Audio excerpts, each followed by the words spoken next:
अध्यक्ष महोदय,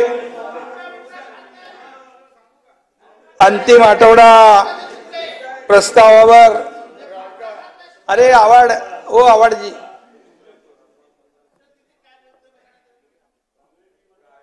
खरं म्हणजे हे आपल्या सरकारच्या कार्यकाळातले शेवटचं अधिवेशन आहे। गेल्या 2 वर्षात या सभागृहातील कामकाजात भरीव योगदान देणाऱ्या माझ्या सर्व सहकाऱ्यांचं आणि विरोधी पक्षातल्या सदस्यांचं मी सुरुवातीलाच मनापासून अभिनंदन करतो। विजयराव, आपल्याला पण आपले अभिनंदन मी केलेलं आहे। अरे थांबा, जाऊ दे यार।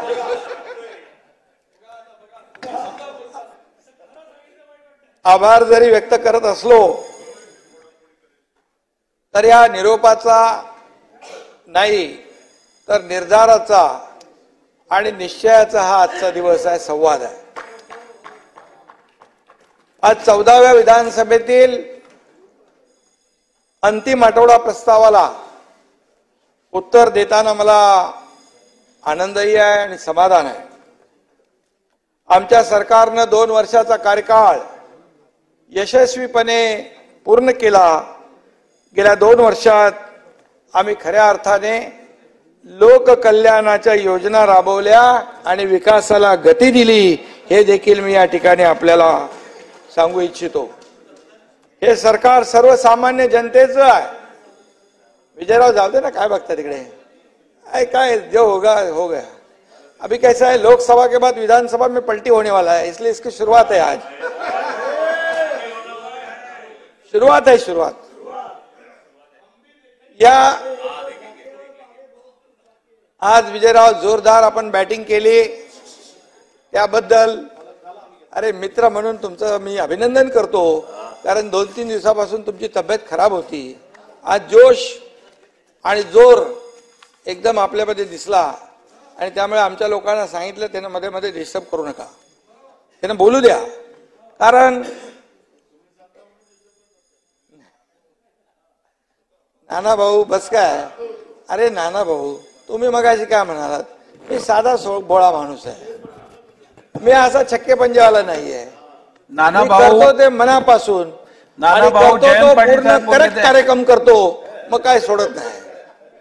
एकदम 2 वर्षापूर्वी केला की नाही, त्याला कारणीभूत कोण आहे? नाना भाऊ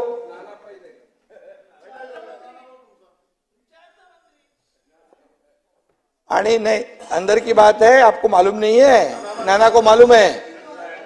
आणि म्हणून राज्यातल्या कष्टकरी कामगार वर्गाचं दुःख आम्ही हलकं करू शकलो काही प्रमाणामध्ये, याचं समाधान आहे। माय भगिनींच्या संसाराचं ओझं हलकं केलं, याचंही समाधान आहे। अन्नदात्या शेतकऱ्याचे अश्रू पुसू शकलो, याचंही आम्हाला समाधान आहे। मागास वंचित बांधवांना न्याय देऊ शकलो, याचंही आम्हाला समाधान आहे। समाजातील सर्व घटकांसाठी 24 तास मेहनत घेतली, याचंही आम्हाला समाधान आहे। त्यांच्यामध्ये वावरलो, बांधावर गेलो, डोंगरावर गेलो, रस्त्यावर उतरलो, त्यांच्या व्यथा वेदना समजून घेऊन त्या दूर करण्याचा प्रयत्नही केला, याचंही आम्हाला समाधान आहे। आणि म्हणून या राज्याची प्रगती आणि इथल्या नागरिकांच्या कल्याणासाठी आमच्या सरकारनं सरस कामगिरी केली, याचंही मला समाधान आहे। महाराष्ट्र राज्याचं आराध्य दैवत छत्रपती शिवाजी महाराजांचा आदर्श, महामानव डॉक्टर बाबासाहेब आंबेडकरांचं संविधान आणि हिंदू हृदय सम्राट बाळासाहेब ठाकरे यांच्या भाई वो तो आने वाले थे, ये शुरुआत है, आगे आगे देखो क्या होता है क्या। आणि बाळासाहेब धर्मवीर आनंदगे साहेब यांच्या आशीर्वादामुळे या राज्याचा मी मुख्यमंत्री होऊ शकलो। आणि अभिनंदन तुमचे.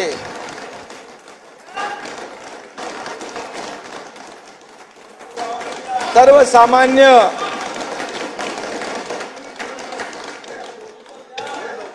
अरे जरा आनंद व्यक्त करताय झालं. सर्वसामान्य कार्यकर्त्यांना बाळासाहेबांनी मोठं केलं आणि बाळासाहेबांनी विजयराव कुठले पद घेतलं नाही, पण माझ्यासारख्या शेकडो कार्यकर्त्यांना त्यांनी मान सन्मानाची पदं दिली. हिंदुत्वाचा आणि समाजकारणाचा विचारही त्यांनी दिला, प्रेरणा दिली, ऊर्जा दिली. प्रसंगी आम्ही सत्ता सोडली पण बाळासाहेबांचे विचार सोडले नाही. जीव गेला तरी बाळासाहेबांचे विचार आणि त्यांची शिकवण आम्ही कदापि सोडणार नाही. आणि म्हणून आपण मगाशी शेवटी एक कार्यकर्ता म्हणून आपण काम करतो. नानाभाऊ जाऊ द्या, कशाला बघता तिकडे. शेवटी कार्यकर्ता म्हणून मी काम केलं आणि कार्यकर्ता घरात नाही विजयभाऊ तर लोकांच्या दारात शोभून दिसतो. घरात नाही, लोकांच्या दारात मदत करताना, सेवा करताना. आणि म्हणून आम्ही घरात बसून नाही, जनतेच्या दारात जाऊन काम केलं. आपल्याला माहित आहे आम्ही फील्डवर काम करणारे लोक आहेत,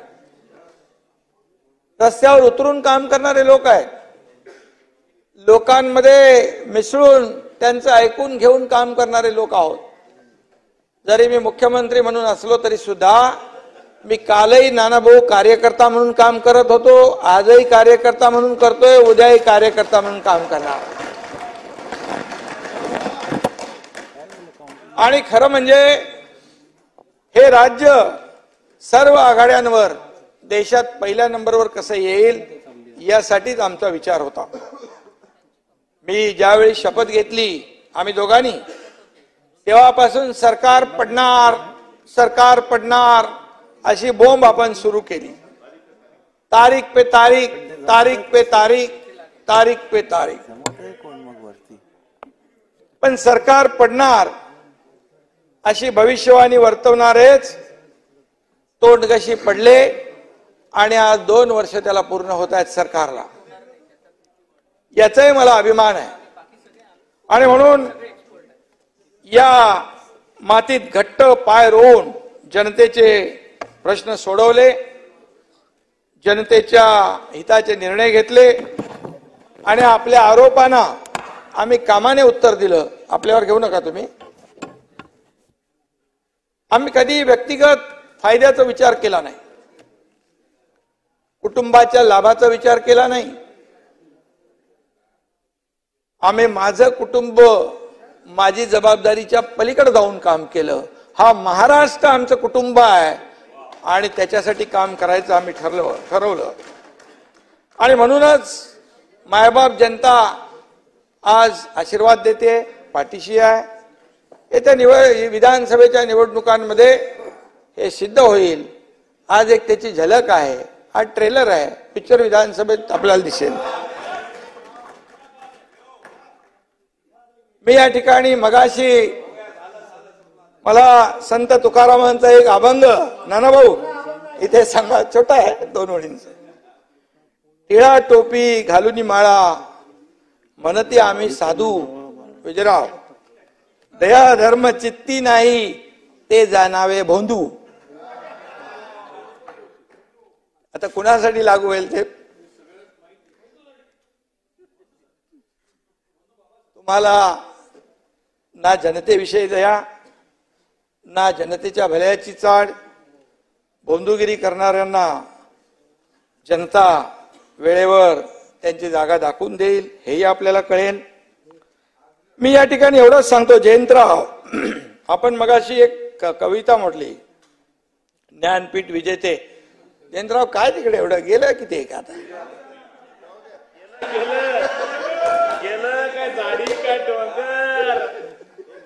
विंदा करंदीकर यांची जनता अमर आहे ही कविता ऐकवली. जयंतराव, ही कविता तुमच्या काळातली आहे आणि मला वाटतं आपल्या सरकारसाठी होती. विंदा आज असते तर त्यांनी आमच्या सरकारच्या कामगिरीवर अशी कविता केली असती. जनतेच्या पोटात सुखाचा घास आहे, जनतेच्या डोळ्यात महायुतीची आस आहे, जनतेच्या डोळ्यात लाडकी बहीण आहे, मोफत शिक्षण घेणारी कन्या आहे, जनतेच्या डोळ्यात सुखी शेतकरी आहे, कष्टकरी सामान्यांना आज खरा न्याय आहे. चाणाक्ष आहे जनता, सुज्ञ आहे, समजदार आहे आणि खऱ्या खोट्याची जाण आहे. आणि म्हणून येणाऱ्या पुढच्या काळात महायुतीच्या कामाला तिचं जनतेचं मतदान होणार आहे. त्याचबरोबर इकडे विजयराव मगाशी फार एकदम जोरात होते, त्यांचा गैरसमज झाला. नेहरूंचा उल्लेख म्हणाले केला. मी तुम्हाला एवढंच सांगतो, मी तेव्हा म्हणालो की नेहरूजी अतिशय द्रष्टा नेता म्हणून उल्लेख केला, विजनवाला असं.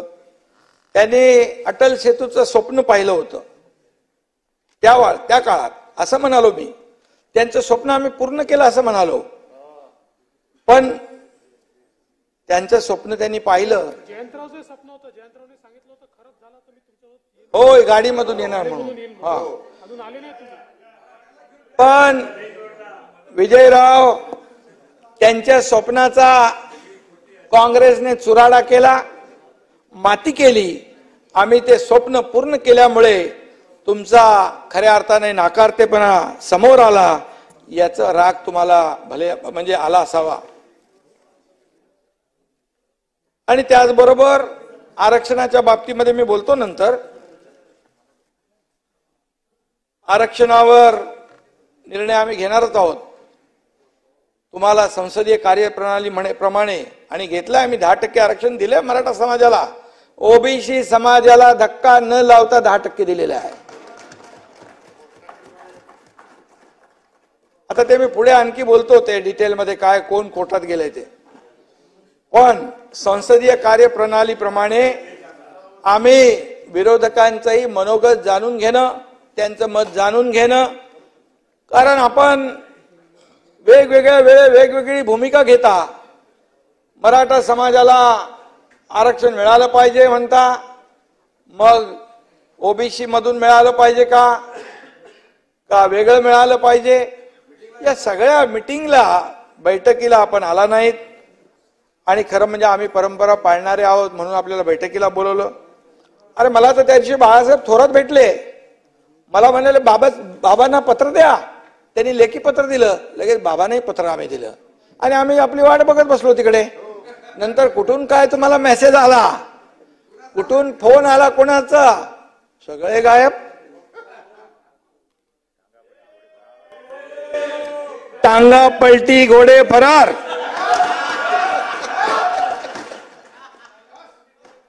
हा बाबांसारख्या स्टेट्समन कडनं तर ही अपेक्षा नव्हती अपेक्षा. हा हे नव्हतं आम्हाला. नाही आणि म्हणाले तुम्ही म्हणालात मराठा आंदोलकांना सांगता जाऊन एकदम विरोधी भूमिका, मग ओबीसी आंदोलनाकडे जाऊन त्या ठिकाणी त्यांना वेगळं सांगता. म्हणून आपल्या सगळ्यांची भूमिका जी आहे, ही भूमिका जी आहे ना एका पेजवर आली पाहिजे. तुम्ही मगाशी म्हणाला ना, नाही तुम्ही मगाशी म्हणाला अरे आम्हाला बैठकीला का नाही नेलं, बैठकीला का नाही नेलं. अरे बाबा गुलाल उधळला, सगळं झालं, बैठकीला का नाही नेलं, एवढा राग का धरता तुम्ही. तुम्हाला बैठकीला, प्रत्येक बैठकीला विरोधी पक्षनेता म्हणून आम्ही बोलवतो विजयराव. आणि म्हणून मी आपल्याला एवढंच सांगतो, बघा तुमच्या भूमिका तुम्ही वेगवेगळ्या वेळेस वेगवेगळ्या भूमिका घेतल्या. म्हणजे चित भी मेरी पट भी मेरा असं विजयराव एकदम भारी काम तुम्ही करू नका. काय असतं याच्यामध्ये, खोटं लपत नाही.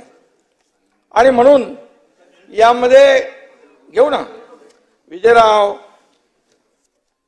तुमच्या बरंच तुम्ही बोललात मगाशी, काय काय खोटं बोललात सगळं.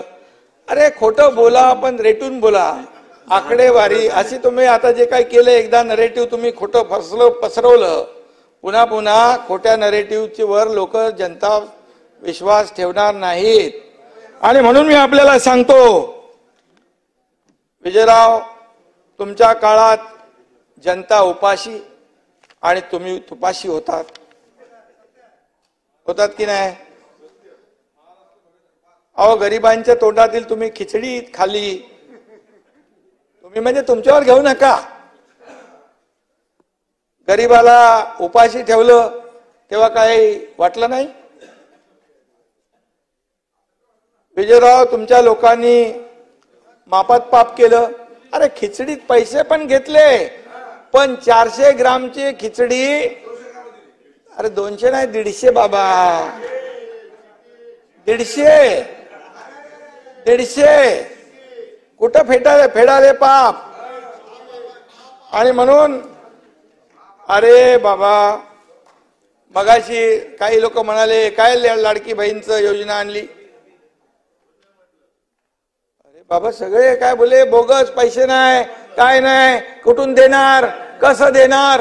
अरे जेव्हा तुम्ही म्हणालात हे देणार कुठून, हे चुनावी जमलंय.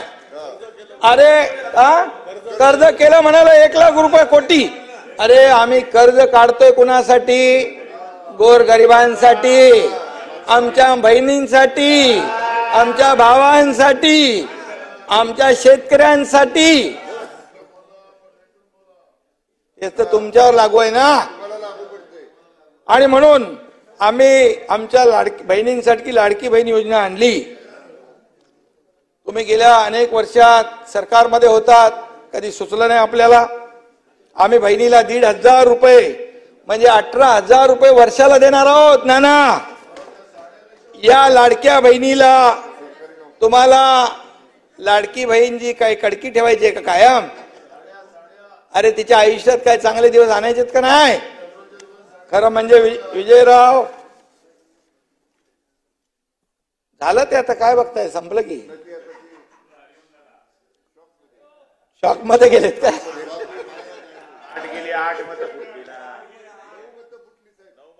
विजयराव जी, विजयराव नाना भाऊ जी बहीण बांधते राखी, तिला का ठेवायचे दुःखी, हे पण जाहीर करा. विजयराव, तुम्ही इथे लाडक्या बहिणीच्या योजनेवर टीका केली, पैसे कुठून आणणार, लाख कोटी कर्ज काढलं. पण एक मला सांगा, टीका केली आणि कुठून पैसे देणार.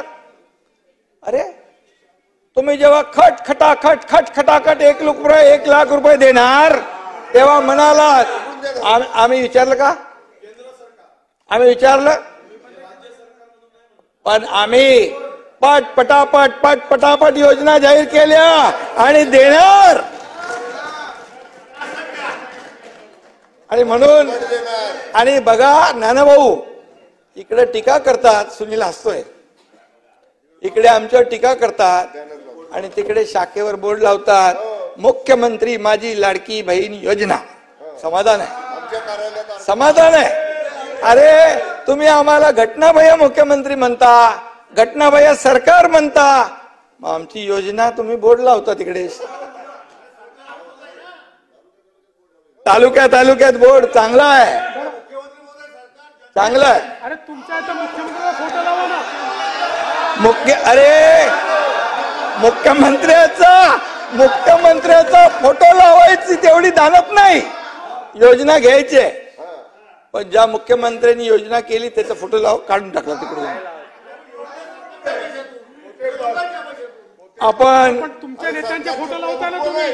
तुमचे सगळे नेत्यांचे फोटो येतात, ठीक आहे, चांगलं आहे, समाधान आहे. म्हणजे आमचं सरकार 2 वर्ष चांगलं काम केलं, चांगल्या योजना केल्या आणि त्या लोकांना देतोय, याची वाहवा तुम्ही करताय, याचा प्रचार करताय, याबद्दल तुम्हाला धन्यवाद. काय म्हणाले आपण? राम भरोसे हॉटेल, विजयराव, धंदा तर मागच्या 2.5 वर्षात तुम्ही खोलला होता. जो देगा चंदा वो अपना बंदा, असे तुमचं होतं.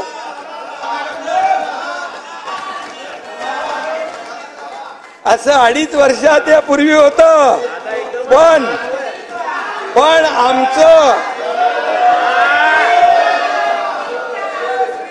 पण आमचं सरकार येतात,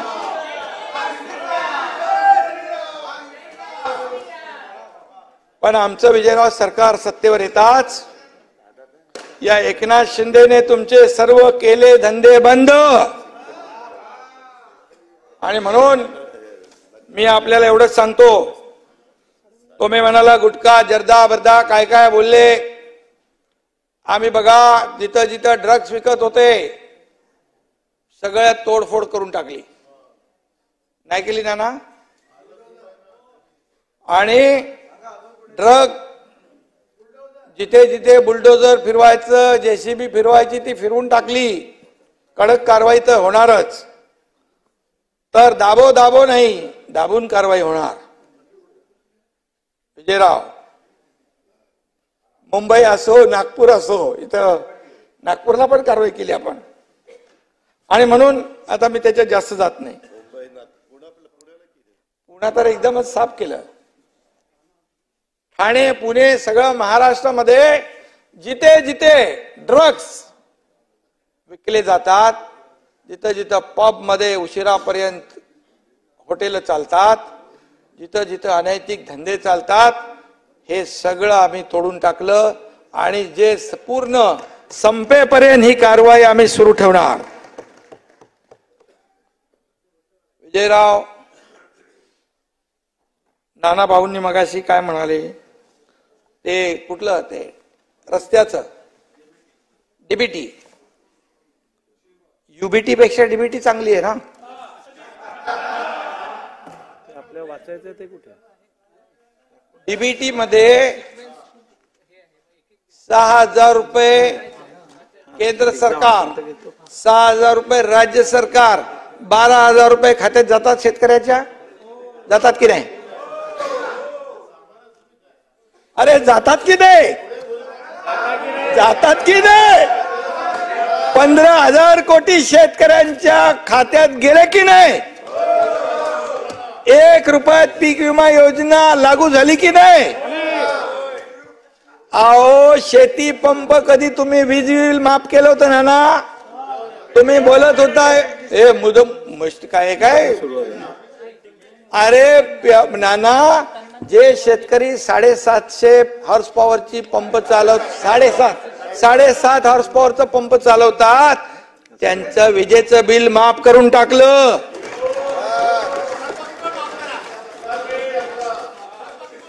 अरे थकबाकी, अरे बाबा आम्ही देणारे आहोत रे, घेणारे नाही. त्यामुळे ती थकबाकी कोण वसूल करतोय? पुढेच आम्ही देतोय. इधर लेना बैंक नहीं, देना बैंक, लेना बैंक उधर है.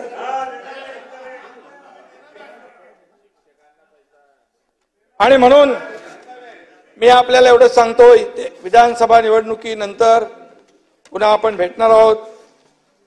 काही असतील काही नसतील, पण नाना अजून शॉक मध्ये आहेत. 13 जागा आल्या कशा? बिना मेहनत करता कशा आल्या? बरोबर आहे? 14 आल्या का 13? 14 आल्या. चला 14 आल्या, 14. आणि मगाशी कोणीतरी गुलाबराव म्हणाले ना, हे सूजन आहे क्या? सूज आलेली आहे. सूज कायम राहत नाही, सूज उतरते, सूज उतरते. आणि म्हणून सुरुवात, आणि म्हणून नाना याच्यामध्ये हे बघा, हे यश परमनंट नाही, चोरीचा धंदा करून मिळवलेलं यश आहे. खोटं नरेटिव्ह पसरवून अरे बाबासाहेबांचं संविधान बदलणार म्हणून तुम्ही खोटं बोलू लागले. आदिवासीच्या इकडे जाऊन तुम्ही बोलले आरक्षण रद्द करणार. तुम्ही शेड्यूल कास्ट मध्ये जाऊन म्हणाले आरक्षण रद्द करणार.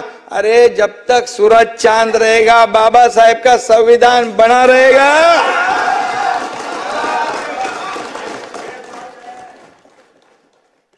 अरे मोदी साहेबांनी संविधान, अरे तुम्ही बाबासाहेबांच्या बद्दल बोलता.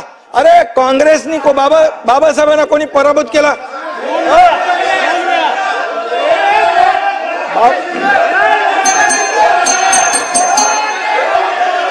नाही मध्ये बोलू नका, मध्ये बोलू नका. नाही असं डिस्टर्ब करून चालणार नाही. बसा नाना भाऊ, असं डिस्टर्ब करून चालणार नाही. नाना भाऊ खाली बसा, आपण खाली बसा, खाली बसा. नाना भाऊ खाली बसा. मला प्रोटेक्शन द्या. तुम्हाला एक सांग, तुमच्या जिल्ह्यामध्ये तुम्ही बाबासाहेबांनी काँग्रेसला पाडलं दोनदा. अरे बाबासाहेब काय म्हणाले, या काँग्रेस हे जळकं घर आहे, याच्यावरून लांब राहा. आता तुम्हाला सांगतो, सगळे आमचे बाबासाहेबांचे अनुयायी हुशार झालेत. गलती हो गया आहे, बाबासाहेबांचं वचन आहे, आता आम्ही पाळणार विधानसभेत. ये काँग्रेस से दूर राहू. बरं मला सांगा, संविधान तुम्हाला कधी माहिती होतं? ऐका, संविधान दिन तुम्ही 40-50 वर्ष साजरा केला. अरे या देशाचे प्रधानमंत्री नरेंद्र मोदी यांनी 2015 साली संविधान दिन सुरू केला. काय तुम्ही नाना,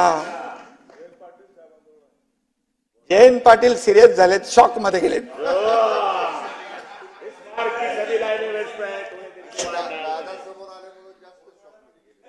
आणि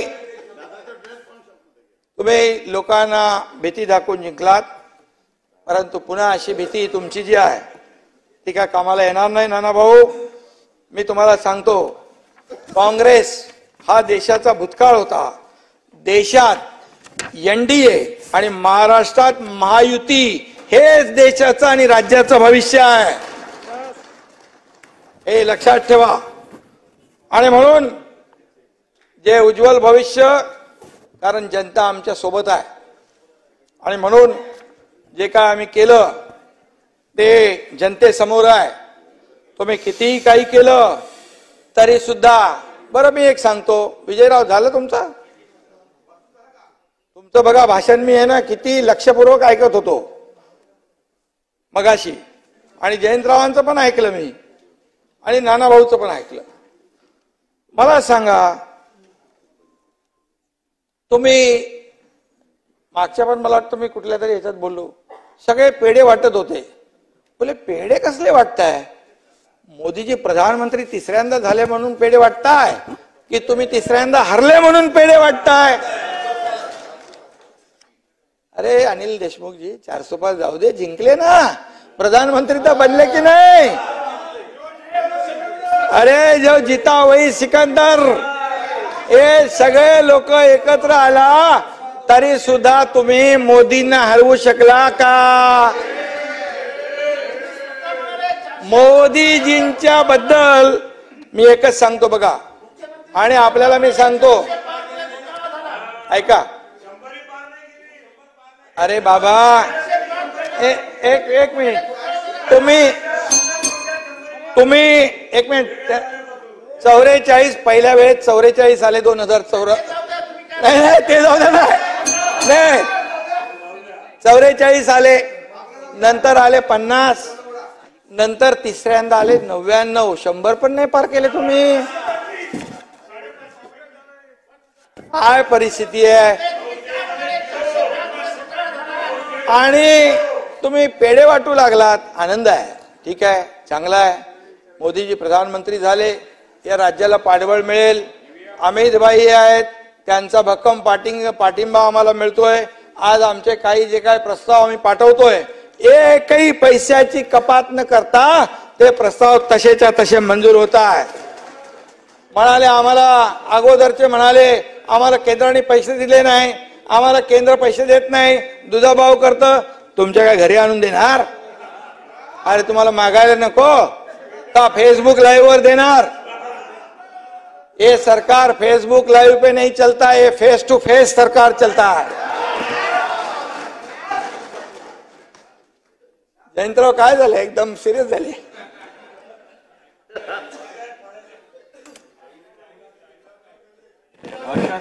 तुम्ही सुरू केलं ना. बघा काय आहे, सगळ्यात आनंद काय आहे तुम्हाला? आज अजितदादा जिंकले, आनंद आहे की नाही? ते आहे, मानलं पाहिजे की नाही?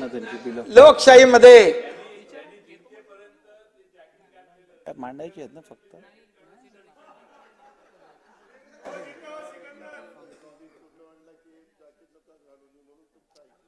बघा महायुतीचं नियोजन तुमच्यामध्ये काय झालं देवेंद्रजी? इकडे काय झालं, आपण महायुतीचं गणित नीट केलं, बरोबर? आपण ठरवलं आपले तिघांचे आले पाहिजे, यांना याच्यामध्ये कोणी किती मतं घ्यायची, कोणी कोणाला पाडायचं, हे आपसामध्ये सुरू झालं. महाविकास आघाडी तिथेच बिघाडी झाली.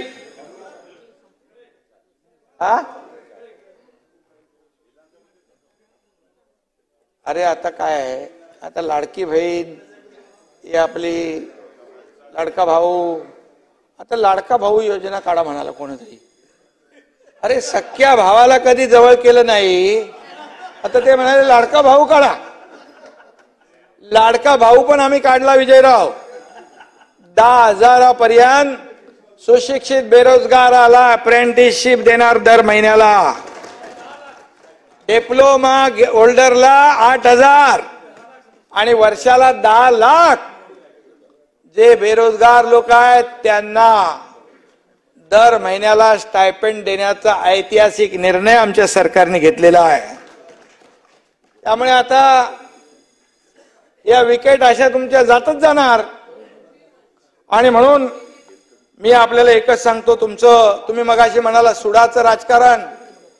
अरे तुम्ही 2.5 वर्षामध्ये किती सुडाचं राजकारण केलं.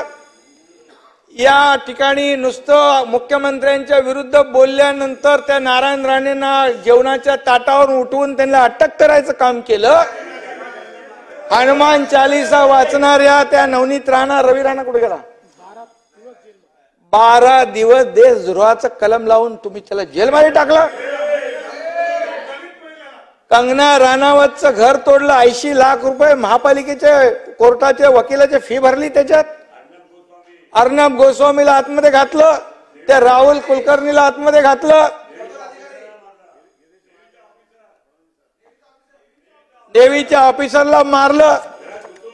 अरे सुडाचं राजकारण तुम्ही खेळलं, आम्ही नाही. सुडाचं राजकारण तुम्ही बोललात, सुडाचं राजकारण आम्ही करतोय. तुम्ही तर गिरीश महाजनला हात घालणार होतात.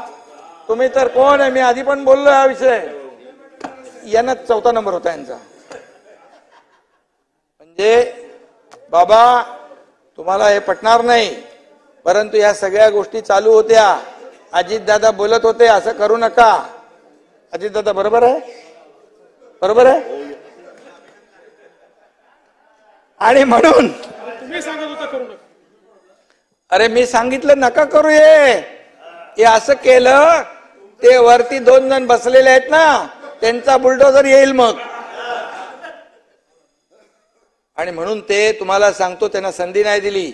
मला माहित पडलं आता यांचा गेम माझ्या सकट सगळ्यांना अडचणीत आणायचा आहे.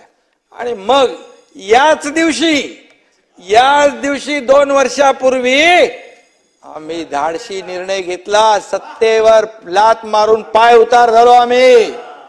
इतिहास घडवला. त्याला हिम्मत लागते विजयराव. अरे सरकार मधून बाहेर पडायला हिम्मत लागते.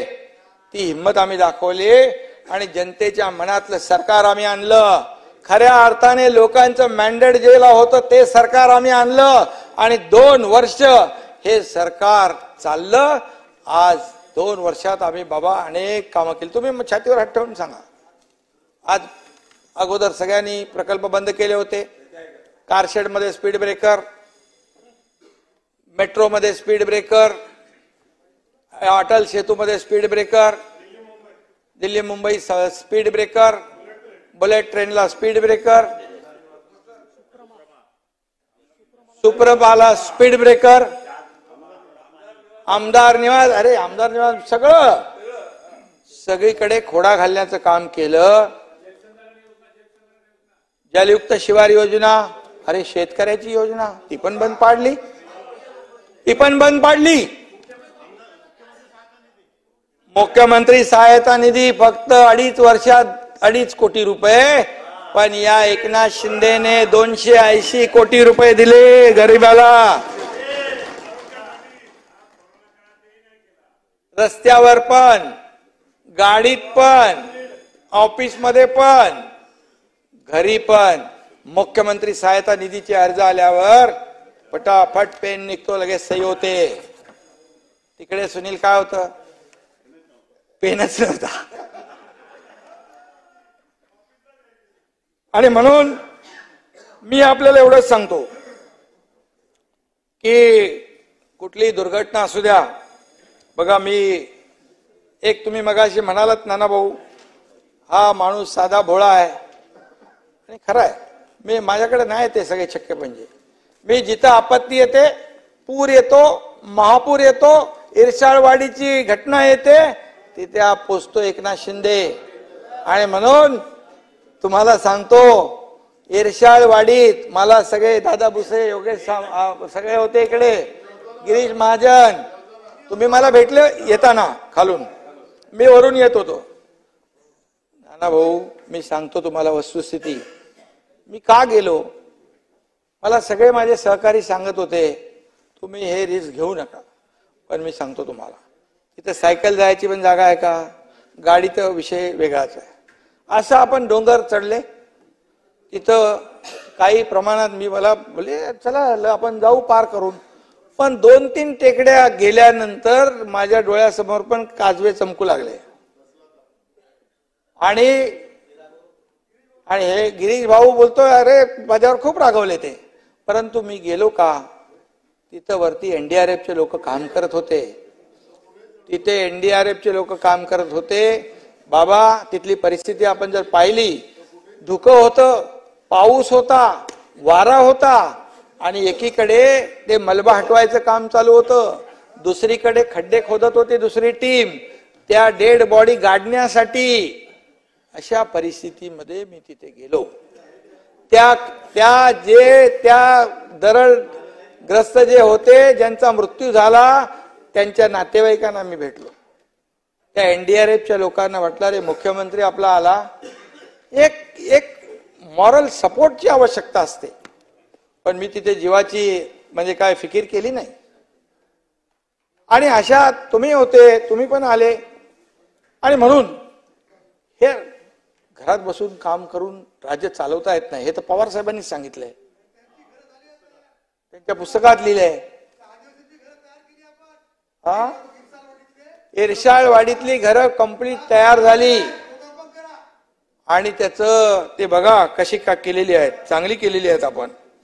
आणि म्हणून या ठिकाणी मी आपल्याला एवढंच सांगेन की गर्दी असते, कार्यकर्ते येतात, त्यांना भेटतो, सगळ्या गोष्टी आहेत.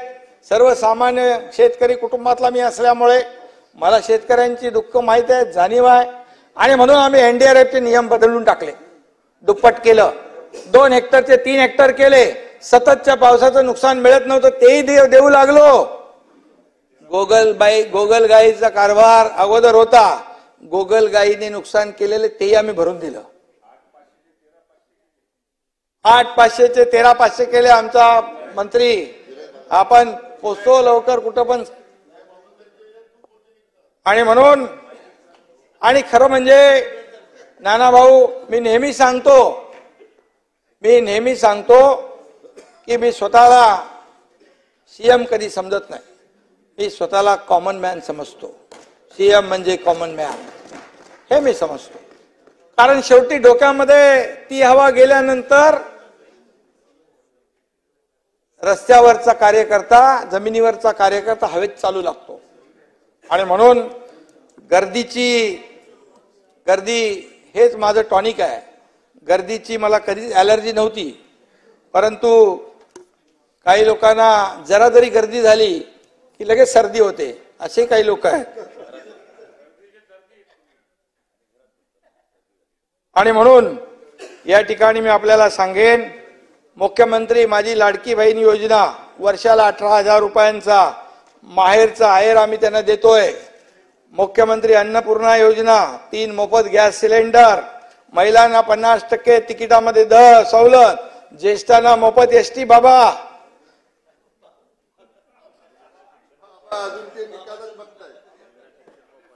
मुलींना मोफत शिक्षण.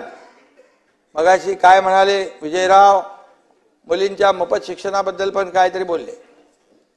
एक दिवस रात्री 12:30 वाजता मला फोन आला की एका मुलीने आत्महत्या केली आहे. का तर जी 50% सरकार पैसे भरत होते आणि 50% पालक, त्या 50% पालक देखील त्याची कॅपॅसिटी नव्हती भरण्याची क्षमता, म्हणून त्या मुलीने आत्महत्या केली. त्याच दिवशी आम्ही ठरवलं की मुलींना 100% मोफत शिक्षण देण्याचा आणि निर्णय घेतला.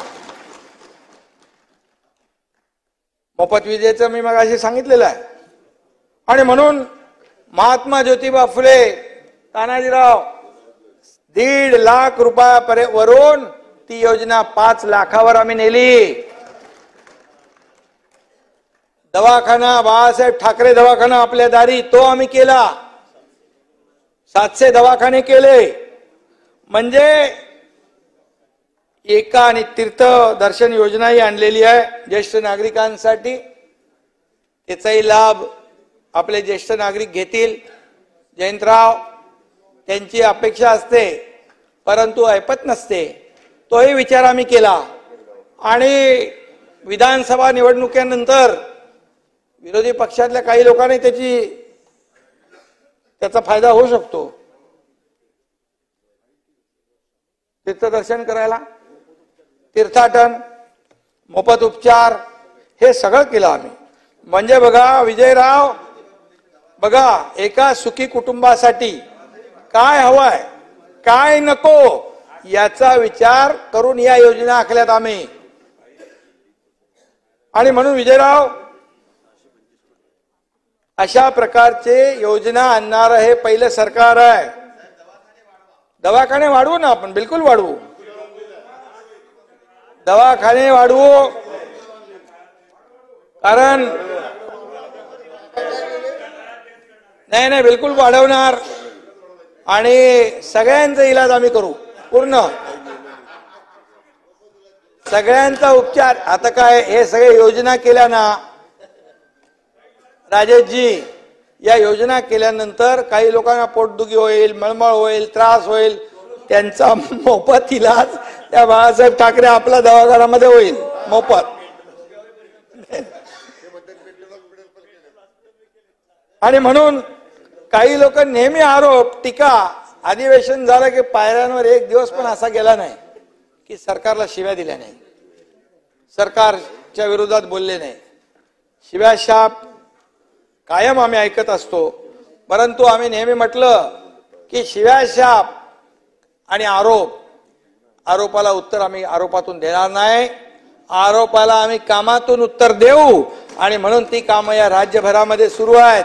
विकास आणि कल्याण, म्हणजे एकीकडे विकास चालू आहे, बंद पडलेले प्रकल्प आम्ही सुरू केले, आणि दुसरीकडे लोक कल्याणकारी योजना या ठिकाणी सर्वसामान्य लोकांसाठी आम्ही केल्या. कधी विचार तरी केला होता तुम्ही? तुम्हाला पण हे अनपेक्षित होतं?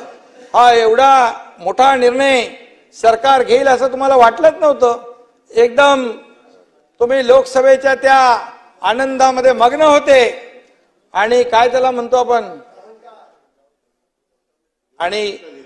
आणि जेव्हा या योजना आम्ही घोषित केल्या त्यावेळेस मात्र तुमच्या सगळ्यांचे चेहरे देखील बघण्यासारखे होते. आणि त्या योजनांचा लाभ आपल्या देखील मतदारसंघातल्या लोकांना मिळेल. आमच्याकडे दुजाभाव नाही, आमच्याकडे भेदभाव नाही, आम्ही सर्वांना पुढे घेऊन जाणार आहे. आज मी एकच सांगतो आपल्याला, विजयराव त्या दिवशी म्हणाले आपण वर्ल्ड कप जिंकला T20चा, किती अभिमान वाटला आपल्याला. अरे या चौपाटीवर लाखो लोक आले, भीती वाटली काय होईल याच्यामध्ये. पोलिसांनी योग्य नियोजन केलं, पोलिसांनी सगळं एकही कुठलाही इन्सिडेंट न होता एवढी लाखोंची गर्दी त्या ठिकाणी कंट्रोल केली. मुंबईकरांचं स्पिरिट आपण पाहिलं आणि खेळाडूंचं स्पिरिट आपण पाहिलं. आणि यामध्ये खरं म्हणजे त्यांचं जेवढं अभिनंदन करावं तेवढं थोडं आहे. आपला एक गौरव आहे देशाचा आणि त्यांना आम्ही विधानसभेमध्ये आणलं, त्यांचा गौरव केला. 11 कोटी रुपये काय हो, 11 कोटी रुपये, 11 कोटी रुपये त्यांना आपण त्या टीमला देण्याचा निर्णय घेतला. लगेच तुम्ही म्हणालात 11 कोटी रुपये सरकार देते, अरे आपल्याला अभिमान पाहिजे. ती टीम T20 आपल्या भारतीय टीम जिंकली, याचं तुम्हाला काय दुःख आहे? तुम्हाला आनंद नाही? अरे विजयराव, तुमच्याकडून ही अपेक्षा नव्हती. बघा ऐका, तुम्ही सांगतो तुम्हाला, त्याच्यामध्ये काय गुजरातची बस आली. अरे काय कद्रूपणा, गुजरात काय देशात नाही आणि टीम काय देशाची टीम होती. आपल्याला गुजरातची हळद चालते ना गुजरातची. आणि म्हणून अरे बाबा ते बघा तुम्ही नंतर, पण गुजरातची बस चालत नाही. परंतु मी आपल्याला एवढंच सांगतो की तुम्हाला 11 कोटी जे बोलतोय नाना, तुम्ही आमच्या अजितदादा इथं बसलेले आहेत. अरे किती मोठा आपण अर्थसंकल्प बजेट केलं. 11 कोटी फक्त त्यांचा कुठला तरी खिसा हलवला तरी 11 कोटी निघतील. एवढे पैसे आहेत आमच्याकडे, सरकारकडे. या सर्व पैशाचं नियोजन, सर्व योजनांच्या पैशाची तरतूद आम्ही केलेली आहे आणि त्यामुळे तुम्हाला चिंता करण्याची आवश्यकता नाही. तुम्ही खरं म्हणजे कसाबच्या बिर्याणीला सपोर्ट करता आणि इंडियन टीमचा 11 कोटी दिल्यावर तुम्हाला पोटात दुखतं. अरे ज्या कसाबने ओंबळे अख्ख्या गोळ्या ओंबळेनी पोटामध्ये घेतला नाही, बिलकुल तुम्हाला परत सांगायला पाहिजे ना. तुम्हाला विसरता आणि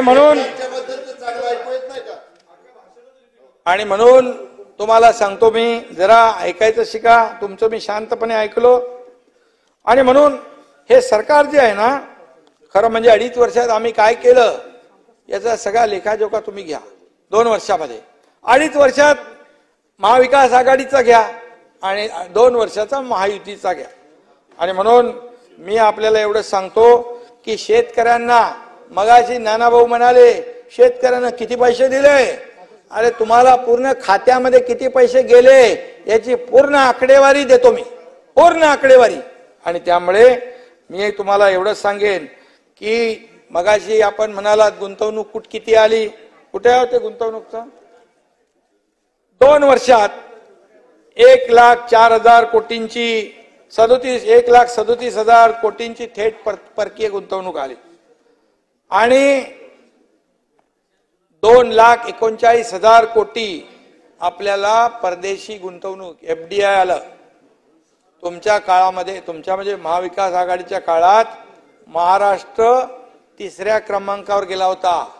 महायुतीचं सरकार आल्यानंतर पुन्हा 1ल्या नंबरवर आलो आम्ही. आणि म्हणून कुणाच्या, ऐका ना, गुजरातला मागे टाकलंय, कर्नाटकला मागे टाकलंय. तुम्हाला सांगतो कुणाच्या काळात पळाले उद्योग, कुणाच्या काळात पळाले सांगा बाबा, तुम्ही खरं सांगा. वेदांत, फोक्सकॉन 2च महिने झाले होते आमच्या सरकारला येऊन. अरे लगेच आमच्यावर आरोप केले, सरकार उद्योग पळाले. नाही, तुम्हाला सांगतो एक कुठलाही उद्योग, बाकी लोक जाऊ द्या पण तुम्ही तरी सांगा खरं, 2 महिन्यामध्ये इकडचं तिकडे जातो का तिकडून इकडे येतो का? अरे त्याला सगळं टाइम, वेळ लागतो. त्यांनी मागितली मदत, मी प्रधानमंत्री महोदयांशी देखील त्याच्याबद्दल बोललो. मागितली मदत, मिळाली नाही मदत आणि त्याला वाटलं नाही की सरकार बदलणार आहे. हेच सरकार राहिलं तर आम्हाला कारखाना काही इथं मिळणार नाही, खोलून मदत मिळणार नाही, केला तो. आणि बाबा तुमच्या 1 मिनिट त्याच्यामध्ये तुम्हाला मी सांगतो, तुमची उद्योगपत्यांच्या तुमच्या महाविकास आघाडीच्या, तुम्हाला नाही म्हणत, तुम्ही चांगले आहात, महाविकास आघाडीच्या काळात उद्योगपतीच्या खाली, घराच्या खाली जिलेटिन, आता जिलेटिन ची बुलेटिन पुरं जगात गेली, कसे येणार उद्योगपती? पण आमचं सरकार आल्यानंतर आम्ही थेट त्यांना भेटू लागलो, त्यांना सांगू लागलो, बोला तुम्हाला काय पाहिजे, आमचं काय आम्ही नाही म्हणालो.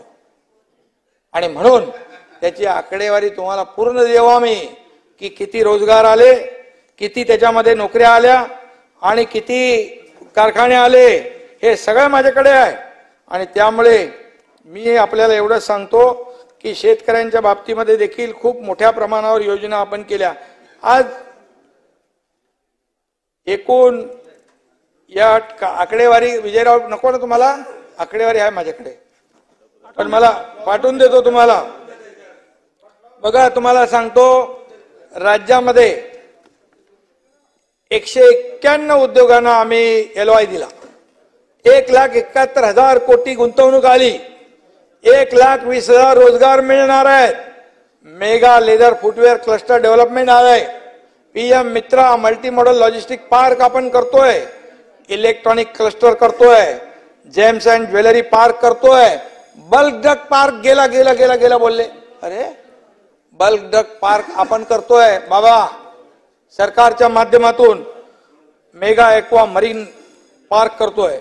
आणि म्हणून यामध्ये कृषी विभागात देखील आपल्या राज्य सरकारने काम केलं चांगलं, म्हणून राज्याला देखील चांगलं राज्य, कृषी मध्ये चांगलं काम करणारं राज्य म्हणून आपल्या राज्याला पुरस्कार देखील मिळाला आहे, कृषी पुरस्कार. आणि म्हणून मी आपल्याला सांगतो, मी तुमचा आज काय ते तिकडे त्याचं नानाचं आणि सगळ्यांचा मूड खराब झालेला आहे,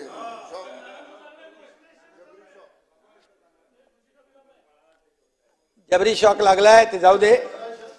आणि म्हणून सिंचनाचा अनुशेष आपल्याला सांगतो, विदर्भासाठी नाना वैनगंगा, नळगंगा, पैनगंगा नदीजोड प्रकल्प, आणि ते तुम्ही बंद केलेलं ना, आपण चालू केलं. मराठवाडा वॉटर ग्रीड बंद केलेलं, ते आम्ही सुरू केलं पुन्हा. आता त्याच्यामध्ये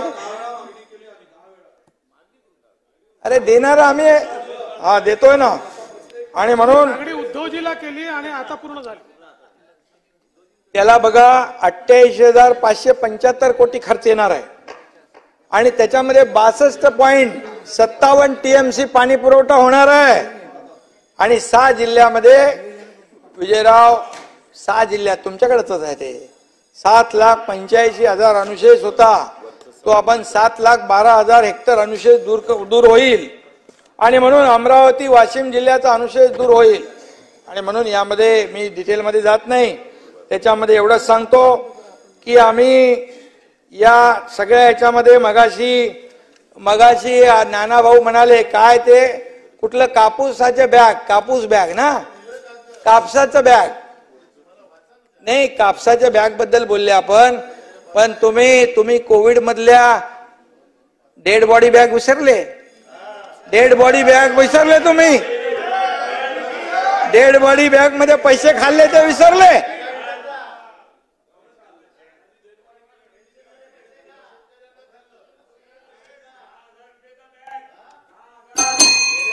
हा आमचं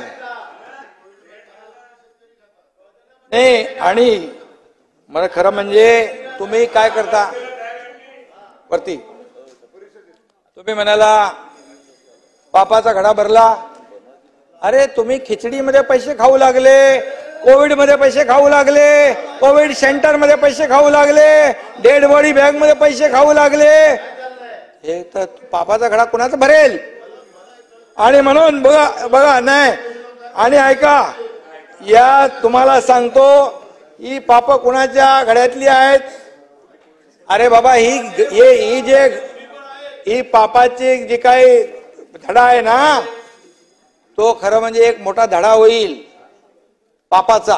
आणि त्यामुळे मी एवढंच सांगतो आपल्याला. आणि विजयराव बघा, गिरणी कामगारांना आम्ही घरं दिली 15,000 लोकांना. एक तरी घर दिलं का तुम्ही? किती वर्षात दिली? 40-50 वर्षात दिलं? 15,000 घरं दिली. आणि विजयराव 1 लाख घरं आम्ही देणार आहे. 1 लाख घरं. तुम्ही धारावीच्या विकासाच्या बद्दल बोललात. धारावीचा विकास, विजयराव, धारावीच्या विकासाच्या आडे आले तुम्ही. अरे तुमचे एक बंगला दुसरा झाला, त्यांनी काय त्या चिखलामध्ये खितपत पडायचं? धारावीमध्ये तुम्हाला सांगतो, जे पात्र आहेत ते धारावी सोडून दुसरीकडे नाही, तिथेच आम्ही त्यांचं पुनर्वसन करणार. जे पात्र झोपडीधारक आहेत, जे पात्र झोपडीधारक आहेत त्यांचं तिथंच आम्ही पुनर्वसन करणार, हा शब्द आहे आमचा. आणि म्हणून सगळं तुम्हाला TDR तुम्हाला जास्ती माहित आहे. आणि म्हणून मी सांगतो, या झोपडपट्ट्या मुंबईमध्ये SRA प्रकल्प, धोकादायक इमारतींचे प्रकल्प रखडलेत. का रखडले? विजयराव, आम्ही आता एक निर्णय घेतलाय की त्यांना भाडं मिळत नाही, घरं खाली करून गेले ते बाहेर, त्यांचं काहीच राहिलेलं नाही, घर मिळेल की नाही याची शाश्वती नाही. म्हणून म्हाडा बरोबर MMRDA, MSRDC, शिडको, महाप्रीत, BMCच्या जागेत असलेले BMCचे प्लॉट, हे सगळं मिळून आपण सरकारच्या माध्यमातून याचा विकास करणार आहोत, पुनर्विकास. आणि या सर्व लोकांना भाडं देणार. मुंबईच्या बाहेर गेलेला मुंबईकर पुन्हा मुंबईमध्ये नाना काय मुंबईतला जो आहे ना, मुंबई तोडणार. मुंबईत इलेक्शन आलं, निवडणूक झालं, मुंबई तोडणार. पण मुंबईची वाट लागली. आज तुम्हाला मी सांगतो, हे सगळं प्रदूषित पाणी या समुद्रात सोडण्याचं काम इतके वर्ष कोणी केलं? आमच्या सरकारने आल्यानंतर 7 STPचा निर्णय घेतला.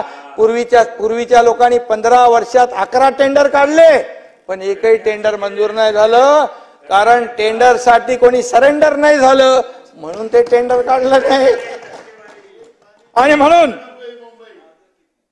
माझं काय, हे आमच्याकडे नाही. आणि म्हणून पुढच्या हे STP झाल्यानंतर तुम्हाला समुद्राचं पाणी निळं क्षार दिसेल. का प्रदूषित केले एवढं वर्ष? आणि म्हणून नाना तुम्ही माहिती घ्या, कॉन्क्रीटचे रस्ते का केले नाही? का खड्ड्यातून प्रवास घ्यायला? त्या खड्ड्यावर एका त्या मुलीने, काय तिचं नाव, मलिष्का, तिने गाणं केलं, तिला जेलमध्ये टाकलं. अरे सरकार आमचं आल्यानंतर पहिला निर्णय आम्ही घेतला की या खड्ड्यांमध्ये मुंबईकर प्रवास करणार नाही, खड्डे मुक्त मुंबई झाली पाहिजे, याच्यासाठी आम्ही निर्णय घेतलाय. मुंबईचं सुशोभीकरण चालू आहे. आज बघा, लाईट दिसतायत. मुंबई सारखी वाटली पाहिजे. फक्त आपला चमकून चालत नाही. अरे आपलं. आणि म्हणून मी आपल्याला सांगतो, त्यांच्या सगळ्या, नाना ऐका जरा, आता शेवट आहे ना, झालं का? आता परत झालं, आता लास्ट आहे ना आता आपलं अधिवेशन. आणि म्हणून मी सांगतो, स्लम मध्ये मुंबईकर इकडे आहेत. वरचं जे घर आहे, पहिल्या मजल्याचं घर, त्याच्यामध्ये पण गरजेपोटी आपण वरती राहायला जातो, कुटुंब वाढतं. आणि त्याचा देखील मोठा प्रश्न आहे. मुंबईमध्ये जसं क्लस्टर मध्ये सगळ्यांना घरं देतो, त्या बाबतीत तसंच देखील धोरण आणण्याचा आमचा विचार आहे. आणि त्या लोकांना देखील न्याय देण्याचा आमचा विचार आहे. त्याचबरोबर इथे महसूल मंत्री आहेत, जे आपले सोसायटी, जे बिल्डर पळून गेले, ते जे पुनर्विकास थांबला, कारण प्रीमियम 15% त्यांना परवडत नाही. आम्ही 5% आणला प्रीमियम. आता या सर्व पुनर्विकासाची कामं रखडलेली निघून जातील. फनेल झोन मध्ये पण असंच आहे. फनेल झोन मुळे तिकडे विकास होत नाही. त्याच्यावर देखील आपण उपाय काढलाय. वन टाइम येणे करण्याचा निर्णय आपण घेतलाय. या मुंबईतले सगळे पुनर्विकासाचे प्रकल्प जे आहेत, फनेल, योगेशजी, आपण निर्णय काय घेतोय? तुम्हाला हाईट रेस्ट्रिक्शन, समजा तुम्हाला 40 मजले बांधू शकता, पण त्या रेस्ट्रिक्शन मुळे 30च बांधता येतात तुम्हाला. मग कोणी डेव्हलपर येत नाही, ते विकासक येत नाही, सोसायटीत राहणाऱ्या लोकांना परवडत नाही. म्हणून त्यांना वरच्या 10 मजल्याचा TDR आपण देणार आणि त्याच्यामध्ये त्यांना त्या पैशातून त्याचा पुनर्विकास होणार. त्यांना प्रॉफिट होणार नाही, परंतु त्यांच्या खिशातले पैसे जाणार नाही. हा निर्णय आपण घेतोय.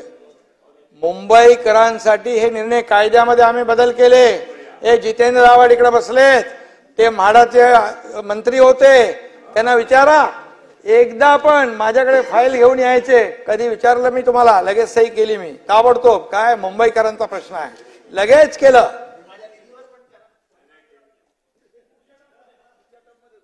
आणि म्हणून मी आपल्याला एवढंच सांगतो की आम्ही एकच मुंबईकरांच्या विकासासाठी हे निर्णय आम्ही घेतोय.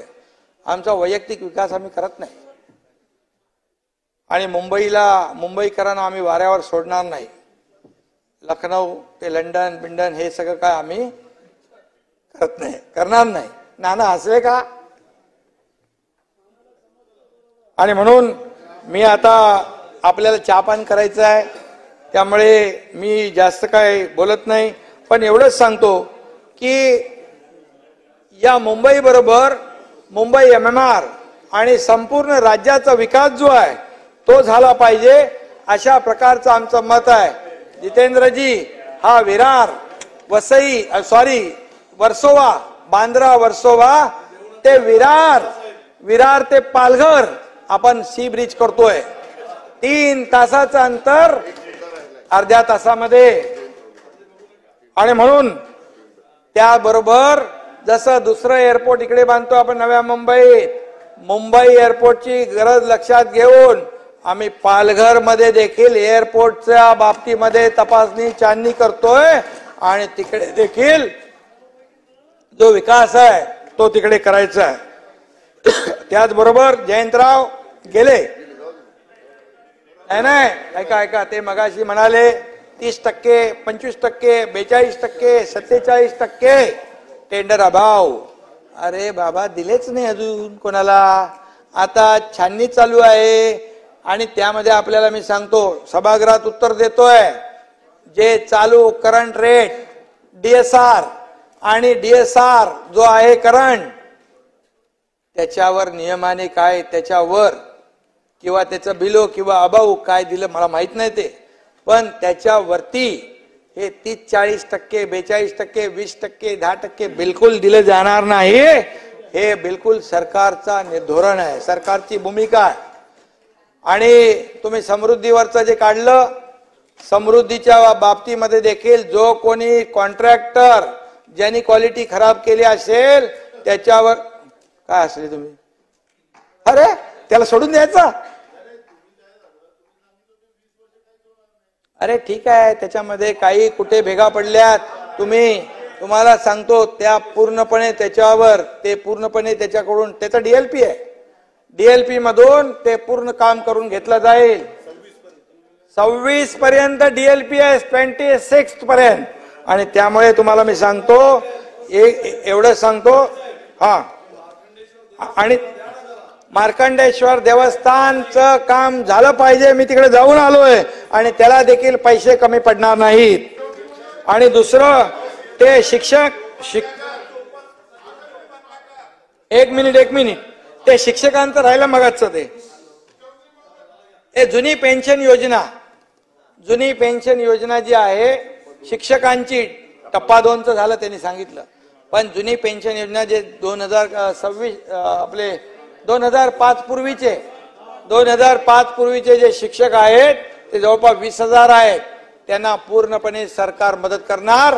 सुप्रीम कोर्टामध्ये ती केस आहे, पूर्णपणे सुप्रीम कोर्टामध्ये सरकार शिक्षकांच्या बाजूने जे जे काही करायला पाहिजे ते करणार आणि त्यांना त्याचा लाभ मिळणार.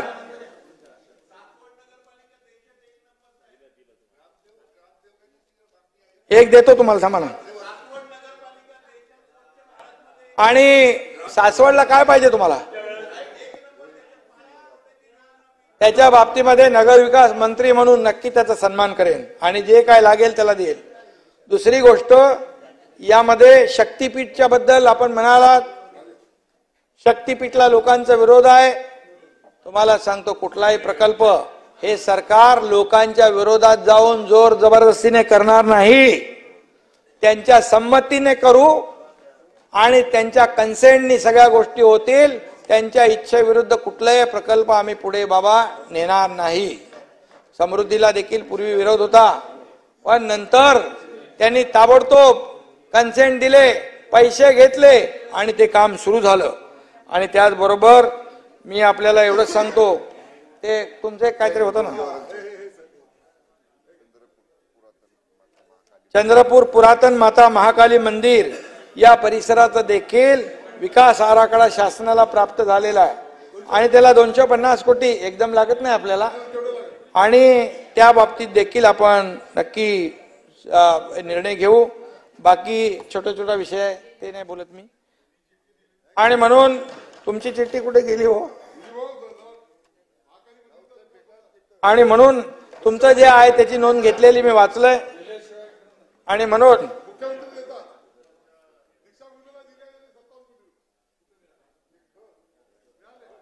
आणि आता आपल्याला मी एवढं सांगतो की मुंबईमध्ये बाबा 300 एकरचं सेंट्रल पार्क कधी विचार केला होता कोणी? 300 एकरचा सेंट्रल पार्क कोणी विचार केला होता? परंतु आपल्या सरकारने 120 एकर जमीन रेसकोर्स कडून घेतली आणि जे आपलं कोस्टल हायवे आहे, कोस्टल रोड, त्याच्या बाजूला जे प्रोमेनाड आहे त्याच्या बाजूला जे गार्डन होणार आहे 180 एकर, हे 180 आणि 120 आपण सबवेने जोडणार आणि 300 एकराचा मुंबईमध्ये वर्ल्ड क्लास सेंट्रल पार्क आपण करतोय. याच्यामध्ये काही लोकांना रेसकोर्सवर धावणाऱ्या घोड्यांची चिंता होती, परंतु आम्ही ते काही ऐकलं नाही. परंतु रेसकोर्सच्या घोड्यांना त्रास झाल्यामुळे मुंबईतली काही गाढवं ओरडायला लागली जोरजोरात, पण आम्ही त्यांचा बिलकुल लक्ष दिलं नाही. आणि आम्ही याच्यामध्ये एकच निर्णय घेतला की या 10 कुठलाही आपण हे केलं पाहिजे आणि ते आम्ही करतोय. आणि म्हणून अध्यक्ष महोदय हे जरा, आणि म्हणून मराठा समाजाच्या बाबतीमध्ये मगाशी आपली चर्चा झाली. मराठा विजयराव, मला सांगा, मराठवाड्यामध्ये कुणबी प्रमाणपत्र निर्णय होता, GR होता, मिळत होते का? जस्टिस शिंदे कमिटी आपण गठीत केली, त्यांना कुणबी प्रमाणपत्र मिळू लागले. आणि त्याचबरोबर तिकडे मिळत नव्हती, बरोबर. तेलंगणाला पाठवले लोक आणि आज त्याच्याबरोबर देखील आज आपल्या हैदराबादला पाठवले 11 लोकांची टीम. ते हैदराबादच्या गॅजेटच्या बद्दल आम्ही त्याच्यावर काम करतोय. आज काही आक्षेप आलेले आहेत 8.5 लाख. कालच्या परवाच्या बैठकीत काही नवीन आक्षेप आलेले आहेत आणि हे सगळे आक्षेप दूर करून सकारात्मक निर्णय सरकार घेईल. मराठा समाजाला 10% आरक्षण दिलंय आणि हे देखील आम्ही जो निर्णय घेतोय ओबीसी समाजाला कुठलाही धक्का, त्यांना नुकसान न पोहोचवता आम्ही दिलेला आहे. आणि म्हणून कोर्टात तुम्ही तर दिलं नाही, तुमच्या हातात सत्ता इतक्या वर्ष होती, दिलं नाही. फक्त मराठा समाजाचा वापर करून घेतला आणि त्यांच्या जीवावर सरकार झाली, सत्ता आली, सगळं आलं, परंतु मराठा समाजाला वंचित ठेवलं. 10%, 13% आरक्षण यांच्या काळात दिलं होतं, 12%. आणि हायकोर्टामध्ये ते टिकलं. सुप्रीम कोर्टात सरकार बदलल्यामुळे सरकार महाविकास आघाडीचं आलं आणि ते गेलं. आणि विजयराव आलो आम्ही जेव्हा आलो पुन्हा, त्यावेळेस पहिला निर्णय आम्ही 10%चा घेतला. आता मला सांगा, ते आरक्षण रद्द व्हावं, त्याला कोर्टाचा स्टे मिळावा म्हणून कोण प्रयत्न करतंय? तर बघा, म्हणजे दिलं आम्ही तरी पोटात दुखतंय, त्यांचं आरक्षण रद्द व्हावं म्हणून. अरे कुणबी, ओबीसी आणि मराठा समाज याच्यामध्ये 10% आरक्षणाचा लाभ त्यांना मिळाला पाहिजे, ही भूमिका सरकारची आहे. आणि आम्ही जे जाहीरपणे बोललो, छत्रपती शिवाजी महाराजांची शपथ घेतली त्याप्रमाणे अधिवेशन बोलवलं. या अधिवेशनामध्ये 10% सगळ्यांनी मिळून आपण आरक्षण दिलं. आता हे टिकवण्यासाठी सगळ्यांनी मदत केली पाहिजे का ते रद्द होण्यासाठी प्रयत्न केले पाहिजे? तुमची काय नाही आहे का? तुमची जबाबदारी काय? तुमची नाही, तुमची कोर्टामध्ये कोण गेले? कोर्टात कोण गेलंय? कोर्टात कोण गेलंय? म्हणजे महाराष्ट्र पेटवत ठेवायचा, महाराष्ट्र जाळत ठेवायचा आणि मजा बघायची. तुम्ही त्यांच्या राजकीय पोळी भाजायचं काम करता. नाना, अरे कोण आहे बघा ना, पिटिशनर काँग्रेसचा माणूस आहे. आणि मी सांगतो, आणि याच्यामध्ये तुम्हाला म्हणून मी एवढंच सांगतो, म्हणून आम्ही न्याय देण्याचं काम केलंय. आणि ओबीसी विजयराव, सत्य ऐकायचं सवय ठेवा. आणि म्हणून माझी आपल्याला सगळ्यांना विनंती आहे, हे 10% आरक्षण दिलेलं हे टिकलं पाहिजे. तर हे ओबीसी आणि मराठा याच्यातला जो काही वाद आणि जो काही तेढ निर्माण झाली आहे, ही आपल्याला, तुम्हाला काय करायचंय, तेढ पेटवत ठेवायचंय. आणि आता तुम्ही विसरून जा ते, आता समाज पण आणि मराठा आणि ओबीसी समाज याच्यामध्ये तेढ निर्माण होता कामा नये, अशी भूमिका सरकारची आहे. हे गुन्ह्या गोविंदाने सरकार राज्य चाललं पाहिजे, अशी भूमिका आमची आहे. आणि म्हणून तुम्हाला मिटिंगला बोलवलं, तुम्ही पळून गेले आणि पळाले आणि म्हणून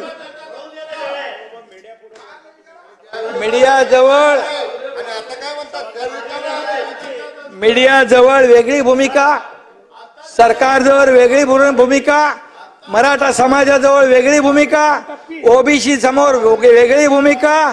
अरे दुटप्पीपणाची भूमिका सोडा, दुटप्पीपणाची भूमिका सोडा आणि यासोबत आपण सोबत या आणि आपण मिळून काम करू.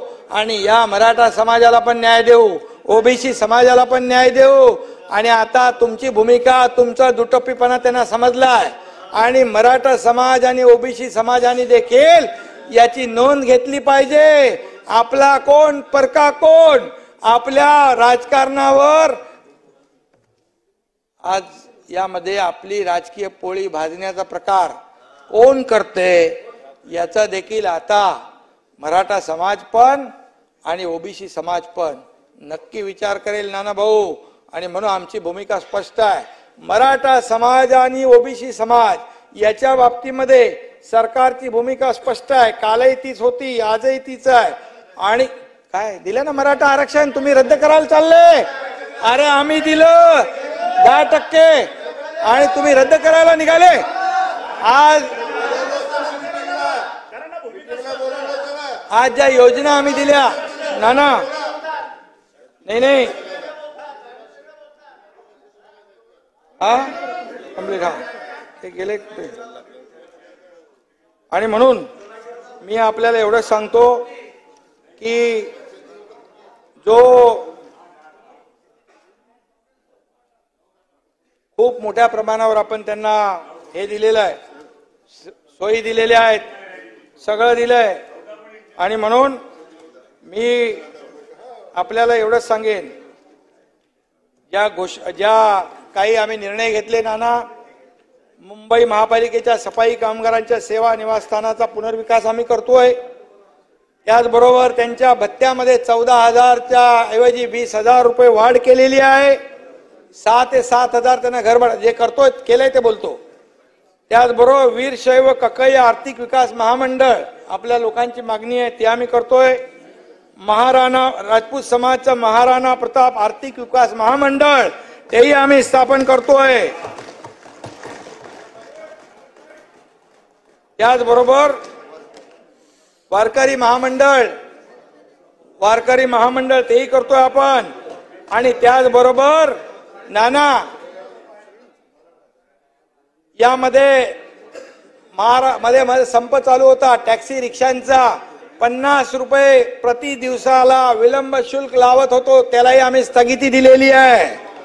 त्याचबरोबर भारतरत्न डॉक्टर बाबासाहेब आंबेडकर सामाजिक न्याय भवनाच्या धर्तीवर प्रत्येक तालुक्यात संविधान भवन उभारण्याचा निर्णय देखील आम्ही घेतोय.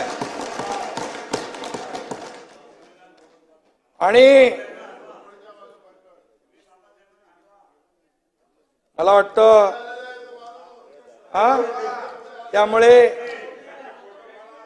त्यामुळे एकच सांगतो नाना, आता एक शेवट करतो, जे तुम्ही किती शिव्या शाप द्या, पण संत तुकारामाच्या ज्या ओव्या आहेत ते सांगून गेले. हे बस झालं, आता काय नको. ते सोन्याचा चमचा घेऊन ते झालंय आपलं. सोन्याचा चमचा घेऊन तोंड जन्मात आलो नाही, परंतु या राज्यातल्या जनतेचं आयुष्य सोन्यासारखं व्हावं हे आमचा प्रयत्न आहे.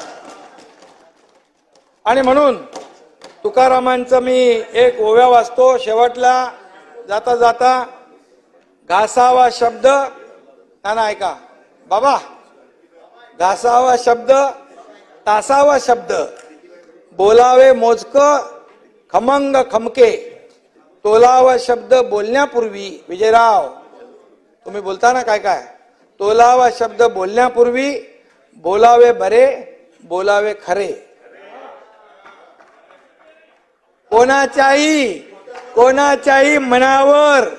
कोणाच्याही मनावर पाडू नये चरे. कोणाची जात पात धर्म काढूच नये. शब्दामुळे मंगल, शब्दामुळे दंगल, जिभेवरी ताबा, सर्वा सुखदाता. तुम्हाला सांगतो मी. आणि म्हणून विरोधकांना मला एवढंच सांगायचं आहे, ठीक आहे तुम्ही काही बोललात, नाना बोलले, जयंतराव बोलून पळून गेले. तिकडे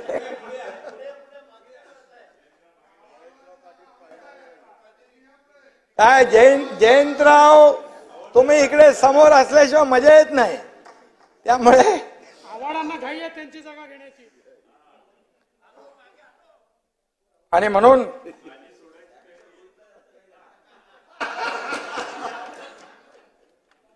म्हणून मी आपल्याला जयंतरावांनी देखील काही गोष्टी बोलले, त्याचं मी उत्तर दिलं. जर मी उत्तर दिलं नसतं तर ते तुम्ही जे बोललात ह्या रेकॉर्डवर राहिलं असतं. जे सत्य आहे ते मी बोललो, ते कधीही तुम्ही तपासू शकता. मला खोटं बोलायची सवय नाही, आणि खोटं बोलून रेटून काय ते म्हणतो, खोटं बोला पण रेटून बोला, हे माझ्या डिक्शनरीत नाही. आणि म्हणून मी आपल्याला एवढंच सांगतो की आज आपण अतिशय पूर्ण 2 वर्ष खेळीमेळीच्या वातावरणामध्ये, अगोदरच्या 2.5 वर्ष सोडून वातावरणामध्ये काम केलं आणि या राज्याला पुढे नेण्याचा प्रयत्न आपण केलाय. आणि त्यामुळे सत्ताधारी पक्ष त्याचबरोबर विरोधी पक्ष ही रथाची 2 चाकं असतात हे आम्ही मानणारे लोक आहोत. पण चांगल्याला चांगलं म्हणावं अशा प्रकारचं नाना बस काय नाना असं काय बोलताय.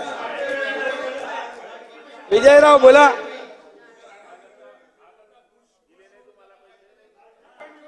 आणि म्हणून बघा सगळ्यां पुढच्या बजेटमध्ये सगळं देऊन टाकू तुम्हाला. आणि म्हणून पुढच्या बजेटमध्ये तुम्हाला जेवढे पाहिजे सगळा बॅकलॉग आम्ही भरून काढू. कारण तुम्ही तिकडेच बसणार आहात, आम्ही इकडेच बसणार आहोत. कारण लाडकी बहीण योजना, लाडका भाऊ योजना, शेतकऱ्या पंप बिल माफ योजना, अप्रेंटिसशिप योजना, हे गॅस, आता 3 गॅस सिलेंडर दिल्यामुळे विरोधक आपोआप गॅसवर आलेत. त्यामुळे आता जाऊ दे, मी जास्त बोलत नाही. पण आपल्याला एवढंच सांगतो की आपण जे काही सहकार्य केलं त्याबद्दल मी आपला आभारी आहे. मनापासून आपल्याला धन्यवाद.